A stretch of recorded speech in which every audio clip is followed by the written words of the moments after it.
ওহ ভাই, second half দেখে আমি বলছি আমি পাগলে গেছি। আমি বলছি this the best commercial cinema I ever seen. মানে আমাকে এটা বলতে বাধ্য হতে হচ্ছে। বন্ধুরা, কথা হচ্ছে টক্সিক নিয়ে। বন্ধুরা, সিনেমাটা এই পাতে হেঁটে নেবে আমি সত্যি বলছি আমি ভাবতে পারিনি। টুইস্ট শুধু নয়, সোল। আমার মেন এই সিনেমাটার ভালো লাগার কারণ হচ্ছে সোল। ভাই, ফার্স্ট হাফটাতে তো মানে ভাই বোনের সম্পর্কটার উপরে ফোকাস করে, সেকেন্ড হাফে বাবা ছেলের সম্পর্কের উপরে ফোকাস করে।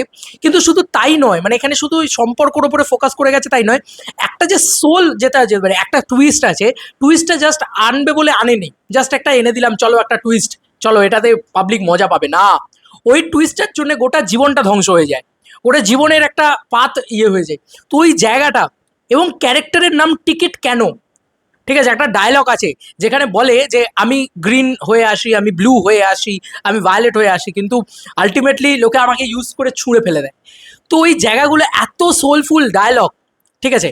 যেরকম আমি মানে আমি প্রশংসা করতে চাই গল্পের। প্রথম হচ্ছে স্ক্রিন প্লে, ইয়াশ দেখলাম রয়েছে নিজে স্ক্রিন প্লেতে। ইয়াশ নিজে লিখেছে এই স্ক্রিন প্লেটা গীতু মোহন দাসের সাথে।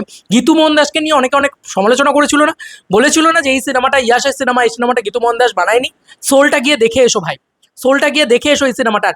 আমি বলছি নয়নতারার মুখে একটা ডায়লগ আছে যে আমি ভাই তোমার জন্য আমি 100 বার মরেছি, তোর জন্য আমি 100 বার মরেছি, একবার আমার জন্য বেঁচে নে ভাই, একবার আমার জন্য জিয়ে নে। ভাই ওই ডায়লগটা এবং যে কনসিকুয়েন্সেস আসে, মানে যেভাবে মানে ক্যারেক্টারটাকে দেখায় যে ওর দিদি ওর জন্য কি না কি করেছে, মানে অন্ধকার গলিতে পর্যন্ত গেছে ভাইয়ের ভুক মেটাবার জন্য।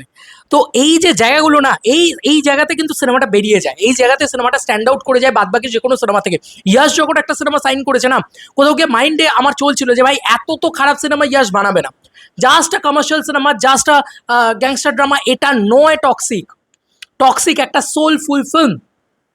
কর্মা ইজ আ পিচ, এইটা একদম পরিষ্কার কথা। এবং তোমার কর্মের ফল, তোমার পাপের ফল তুমি এই জন্মেই পাবে।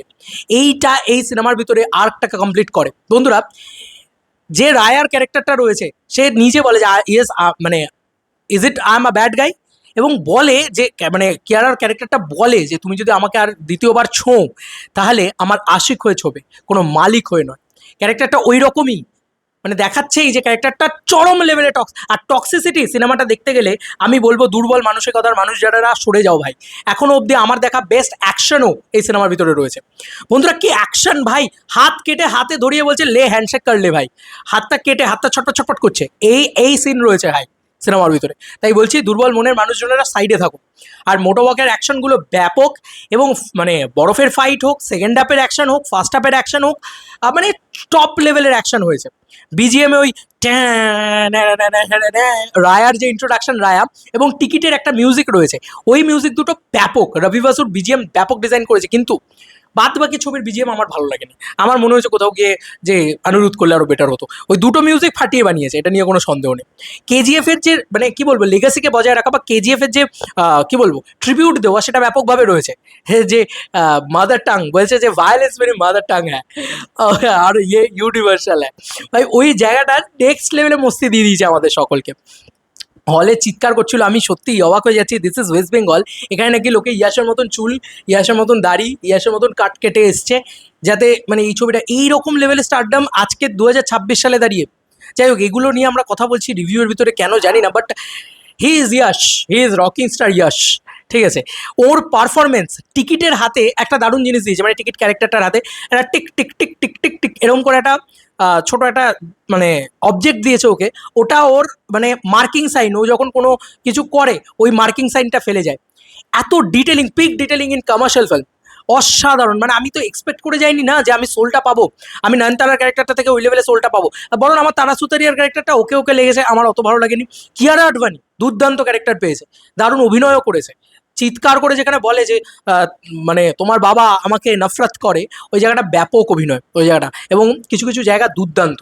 এবং এটা পুরোপুরি সাইকোলজিক্যাল জোনে চলে যায় সিনেমাটা একটা টাইমের পরে, ওটা দুর্দান্ত। মানে ওটা ওটা মানে ওই মানে ইমোশনাল ড্রাইভটা, একটা ড্রাইভ, মানে বলে না যে একটা অ্যাকশন, মানে ক্লাইম্যাক্স ফাইট সিকোয়েন্সটা একটা নর্মাল ফাইট সিকোয়েন্স হয়ে থেকে যেত যদি শুধু বাপ ছেলের লড়াই হতো। কিন্তু ব্যাপারটা এখানে শুধু বাপ ছেলের লড়াই নেই। আমার তো কোথাও গিয়ে মনে হচ্ছিল একটা টাইমে যেখানে মানে অ্যাকশন হচ্ছে, যে বাপ কো হাত লাগানে সে পেলে বেটে সে বাত কর ওই ভাইবসটা, যারা বলছে জওয়ান, যারা বলছে গোট মানে গ্রেটেস্ট অফ অল টাইম বিজয়ের ছবি, এই এই ছবিগুলো থেকে নাকি ছবিটা ঝাড়া বা ছবিটার এই কনসেপচুয়াল মিল আছে। ছবিটা দেখো একবার গিয়ে, টিকিট সরি টক্সিক। কেন ছবিটার নাম টক্সিক সেটাও তোমরা বুঝতে পারবে, যে কোথায় গিয়ে ক্যারেক্টারটা টক্সিক। একটা পুরুষের জন্য সবকটা মহিলার জীবন নষ্ট হয়ে যাচ্ছে, এরকম ডায়লগ রয়েছে। হুমা কুরেশি থেকে শুরু করে রুক্মিণী বসন্ত খুব ভালো পারফরমেন্স দিয়েছে, দারুণ দেখতেও লেগেছে তাকে, রুক্মিণী বসন্তকে খুব সুন্দর দেখতে, দারুণ লেগেওছে তাকে। তো ওই যে প্রতিটা জায়গা না ব্যাপক, এবং ইয়াশ যা পারফরমেন্স দিয়েছে আমি বলবো ওর কেরিয়ার বেস্ট পারফরমেন্স দিয়ে দিয়েছে। কেন বলছি, কারণ ও একটা ম্যাডনেস ক্যারেক্টারও করে, মানে কোথাও গিয়ে টিকিট ক্যারেক্টারটা রায়াকে ওভার পাওয়ার করে যায় এত ভালো। ওই জায়গায় ওই হাসি বা নাচ বা অ্যাকশন যেগুলো করছে, যে ম্যাডনেসগুলো আনছে ওইটা ব্যাপকভাবে করছে, যে চিৎকার যে লাউডনেসটা ওটা ব্যাপকভাবে করছে, যেটা টিকিট ক্যারেক্টারটা করছে। আবার রায়া খুব একটা কন্ট্রোলড, একটা হয় না যে একটা অরা ফার্মিং ব্যাপার রয়েছে। এই ছবিটাতে কিন্তু শুধু স্টাইল সোয়াগ স্টেটমেন্ট নেই, এই ছবিতে সোল আছে, গল্প আছে, গল্পের জন্য অ্যাকশন আছে, যে কারণেই আসল মজাটা লাগে কোথাও গিয়ে। আমি বারবার বলছি যে ওই যে নিজের যে ইনার সোল, যে গিল্টিনেসটা, ওই জায়গাগুলো এত সুন্দর করে সিনেমাটা প্রোভাইড করে, যে একটা গ্যাংস্টারের মারে তো প্রচুর মানুষকে, তারপরে তার নিজের যে কি পয়েন্ট অফ ভিউটা হয়, তার যে কি জায়গাটা হয়, তার যে কি জোনটা হয়, এবং ক্লাইম্যাক্সটা তোমার কেজিএফ এর কথা মনে করাবেই করাবে, যে সব একসাথে অ্যাকশন হচ্ছে, সব কিছু হচ্ছে, তোমার কেজিএফ চ্যাপ্টার 2 এর কথা মনে করাবেই করাবে। তো it is like a bomb cinema. আমার সত্যি বলছি, আমার দুর্দান্ত লেগেছে। আমি বলবো এই সিনেমাটাতে মেন এই 3 ঘন্টা 14 মিনিট ধরে ইয়াশ দাপট দেখিয়ে গেছে। ইয়াশ অনবদ্য অভিনয় করেছে, ডিরেকশন গীতু মোহন দাস দুর্দান্ত ডিরেকশন দিয়েছে, এত ভালো সিনেমাটা, কোথাও বোর করে না এত বড় ছবিটা। এবং এখানে রায়ার ব্যাক স্টোরি আছে, রায়ার পুরো জার্নিটা আছে, তার সাথে তার ছেলে আছে, তার সাথে তার আছে, এবং টিকিটের পুরো জার্নিটা রয়েছে সেখানে। প্রতিটা ফিমেল ক্যারেক্টার স্পেস পেয়েছে, আননেসেসারি ওয়েস্ট করা হয়নি কোনো ক্যারেক্টারকে, আননেসেসারি কোনো গান ঢোকে না সিনেমার ভিতরে, অবাক বিষয়, অথচ সিনেমাটা কমার্শিয়াল থাকে। আর কি অ্যাকশন, আর কি কমার্শিয়ালিজম, কি ডায়লগ, ভাই ওয়েলকাম টু ড্যাডেজ হোম, আই আলাদা লেভেলের মস্তি দেয় কোথাও গিয়ে, ড্যাডি ওই জায়গাগুলো ব্যাপক করে, এবং ক্যারেক্টারটা কোথাও গিয়ে ড্যাডি ড্যাডি লাগে। আর সত্যি ইয়াশ ভাই, মানে অরা ফার্মিংয়েও লোকটা ফাটিয়েই কাজ করেছে, এটা নিয়ে কোনো সন্দেহ নেই।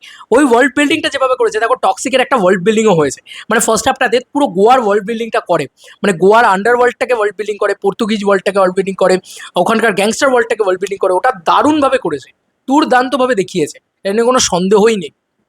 এবং সেকেন্ড হাফে গিয়ে ছবিটা পুরো ইমোশনাল ড্রাইভে চলে যায়, তার সাথে অ্যাকশন হতে থাকে, তার সাথে মজা থাকতে থাকে। মানে আমরা এখানে কি করি, যখন একটা ইমোশনাল জোনে ঢুকি তখনই আর অ্যাকশনটাকে আমরা ভুলে যাই, তখনই আর মাস ছবির ব্যাপারটাকে আমি ভুলে যাই। টুইস্টও রেখেছে ছবিটা, আনএক্সপেক্টেড টুইস্ট রেখেছে একটা, আমি সত্যি বলছি আমি ওটা এক্সপেক্ট করিনি। মানে দুর্দান্ত দুর্দান্ত, সত্যি বলছি দুর্দান্ত। এবং কিছু জায়গায় এই যে বোল্ডনেস, এই যে টক্সিসিটি, এগুলো ভাই বিয়ন্ড লেভেলে গেছে। কিন্তু এটা কোনো মানে সো কল্ড কন্ডোমের অ্যাড নয়, এটা কোনো সো কল্ড যেগুলো বলেছিল আর কি, অ্যাডাল্ট ছবি, ফিমেল পোর্ট্রেয়াল খারাপ হবে, মেয়েদেরকে খারাপভাবে নজরে দেখা হবে বা দেখানো হবে। আমি তাই হচ্ছিলাম, গীতু মোহন দাস একজন নিজে ফিমেল হয়ে এরকম ধরনের পোর্ট্রেয়াল দেবেই না। একটা মনস্টার যে নিজের পাপের সাজা পাচ্ছে, এরকম একটা গল্প এবং এরকম একটা ক্যারেক্টার, এবং একটা জায়গায় বলে ওই যে মানে ভায়োলেন্স ভায়োলেন্স ভায়োলেন্স, ওই ডায়লগটা আমার হেভি মস্তি লেগেছে যেভাবে দিয়েছে। এই ছবির ভিতরে ভায়োলেন্স নিয়ে যে ডায়লগটা আছে, হয়তো পুরো ফুল নস্টালজিয়া, মানে নস্টালজিয়া শুধু নয়, ফুল মানে কি বলে ওই মেটা আর কি। এবং আরেকটা জায়গা রয়েছে যেখানে বলে যে এখানে আমাদের গল্পে, মানে ছেলেই গল্পটা বলছিল, তো আমাদের গল্পে কেউ না হিরো নয়, আমিও ওর সাথে লড়ছি, ও ভিলেন আমিও ভিলেন, আমার গল্পে ও ভিলেন, ওর গল্পে আমি ভিলেন। দুর্দান্ত ওই ডায়লগগুলো, এবার ডায়লগ রাইটিংও ব্যাপক হয়েছে ভাই, হিন্দি ডাবড দুর্দান্ত হয়েছে। আমি সত্যি বলছি, আমি টক্সিক দেখে টু মাচ এন্টারটেন্ড, এবং এত ভালো এডিট, কোথাও বোর করে না সিনেমাটা, একটা জায়গাতেও বোর করে না সিনেমাটা। কি ভালো গল্প খুলেছে, দেখো একটা গল্প আনফোল্ড হতে হতে যাচ্ছে, নানান জিনিস জানাচ্ছে, ধরো ভাই আর বোনের গল্পটাকে জানাচ্ছে, সেটা ঠিক আছে, তো যখন টুইস্টটা আসছে ওই জায়গা থেকে না গল্পটা পুরো অন্য জোনেই অপারেট করতে শুরু করে দেয়, মানে দারুণ দারুণ। এবং তারপরে যে জায়গাটা, মানে যে যে জিনিসটা ইয়াশ যে পারফরমেন্সটা দেয়, যে জায়গাটা করে, আমি বলবো না সিনেমাটা স্পয়লার হয়ে যাবে, তাহলে সিনেমাটা এনজয় করো হলে গিয়ে। মানে আমি বলছি তোমরা আনএক্সপেক্টেড একটা টুইস্ট পাবে, চরম লাগবে ওই জায়গাটা, চরম লাগবে। আমি কেজিএফ এর সাথে এটা তুলনা করতে চাই না, আমি বলতে চাই না কেজিএফ এর থেকে এটা ভালো না খারাপ, কেজিএফ অন্য জোনের গল্প, এটা অন্য জোনের গল্প, but this story commercially presented best commercial story, commercially presented best story line, যেখানে এতগুলো জিনিস নিয়ে ডিল করেছে ডিরেক্টর এবং রাইটার। স্ক্রিন প্লে এতগুলো জিনিস নিয়ে ডিল করেছে, কিন্তু কোথাও বোরও করে না, আবার খুব একটা ডেপথ ইনার স্টোরি দিয়েও চলে যায়, মননের ফিলোসফি দিয়ে চলে যায়।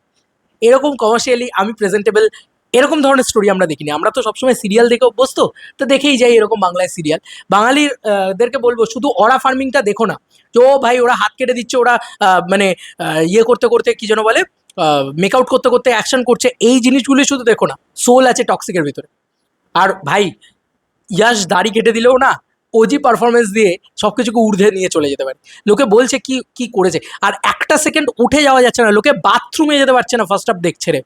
এত ভালো, এত ভালো, যে তুমি তোমার খুনকে যদি বলো যে আমি দুনিয়া জ্বালিয়ে দেবো, তাহলে আমি আমার খুনকে কি ছেড়ে দেবো? এই একটা ব্যাপক, ব্যাপক ওই জায়গাটা। এবং ক্যারেক্টারটাই অন্যরকম, মানে ক্যারেক্টারটাই টক্সিক, ক্যারেক্টারটাই আর টক্সিসিটি বিয়ন্ড লেভেলে গিয়ে দেখিয়েছে। তো তারও একটা সোল আছে, তারও একটা মনের ব্যাপার রয়েছে, ওই জায়গাটাই অ্যাকচুয়ালি আমাকে হার্ট টাচিং কানেক্ট করে দিয়েছে সিনেমাটাকে। বাদ বাকি আমি কি এক্সপেক্ট করেছিলাম, বাপ ছেলে লড়াই হবে, একটা সিম্পল কমার্শিয়াল সিনেমা দেখতে যাচ্ছি, পাতি কমার্শিয়াল সিনেমা দেখতে যাচ্ছি। ওই জন্য আমার আরও ভালো লেগেছে যে এর ভিতরে এত সোল ছিল, এত গল্প ছিল, স্পেশালি সোলগুলো ওয়ার্ক করে গেছে। দেখো রাজামৌলি একটা কথা বলে না, যে সোল যদি ওয়ার্ক করে যায় তখন অ্যাকশনটা ওয়ার্ক করে, তো ক্লাইম্যাক্সে সেটা হয়, সোলটা ওয়ার্ক করে যায় বলে অ্যাকশনটা ওয়ার্ক করে তখন কোথাও গিয়ে। বাবা তুমি আমাকে ঘরে নিয়ে যাবে না, ওই জায়গাটা ব্যাপক ভাই।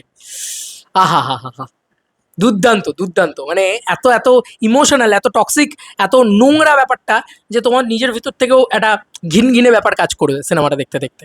এটা ব্যাপকভাবে ডিজাইন করেছে সিনেমাটা, সত্যি খুব ভালো হয়েছে। টক্সিক আমার জন্য ওয়েল ডিজাইনড, অ্যান্ড সত্যি বলছি খুব ভালো একটা সোলফুল সিনেমা হয়ে গেছে।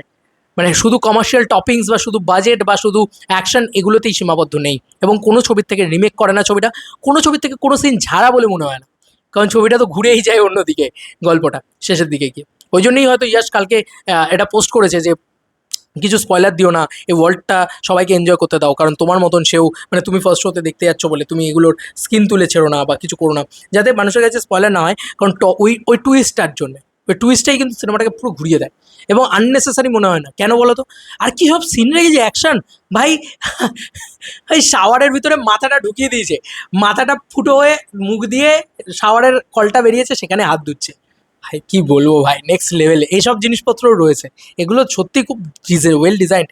এবং কোথাও গিয়ে মনে হয় যে না, মানে কোথাও গিয়ে লজিকের সাথেও কিন্তু আপোষ করেনি, মানে মানে বলে না যে লজিককে সাইডে রেখে ঢোকো কমার্শিয়াল সিনেমা দেখতে, ওই ব্যাপারটা না, লজিকও রয়েছে টুইস্টারে, কিন্তু লজিকটাও ওয়ার্ক করে যায় সব জায়গায়, এবং দেখিয়েও দেয় ছোটো ছোটো ছোটো ছোটো করে। এবং ওটা যে পুরোটাই মানে ইনার সোল, ইনার কনফ্লিক্টের ব্যাপার, ওটা দারুণভাবে, মানে ওটা ওটা আমি সত্যি বলছি, ওটা আমি এক্সপেক্ট করিনি এই ছবিটার থেকে। ওটাই অ্যাকচুয়ালি আমার জন্য ওয়ার্ক করে গেছে, দুর্দান্ত হয়েছে সিনেমাটা, সত্যি দুর্দান্ত হয়েছে। তবে আমার যদি নেগেটিভ দিক বলো, আমি আরও বেশি বেটার বিজিএম এক্সপেক্ট করেছিলাম। একটা জায়গায় হ্যান্ড টু হ্যান্ড কমব্যাক্ট আছে, ওই জায়গাটাতে কোনো বিজিএম নেই, অ্যাকশন হয়ে যায়, ওই জায়গাটা ব্যাপক। তো আমার মনে হয় যে বিজিএম আরও বেটার হতে পারতো। আর তাবাহি গানটা দারুণ লেগেছে, ওটা যেভাবে আসে, বাদ বাকি গানগুলো খুব যে একটা ভালো তা তো নয়, তবে ব্যবহারও নেই খুব একটা সিনেমার ভিতরে। চলো বন্ধুরা, নতুন কোনো ভিডিওতে দেখা হবে ভাই। নয়নতারার ক্যারেক্টারটা লোকে মনে রাখবে, নয়নতারা সত্যিই খুব ভালো ক্যারেক্টার পেয়েছে, খুব ভালো ক্যারেক্টারটা প্লেও করেছে। বাই।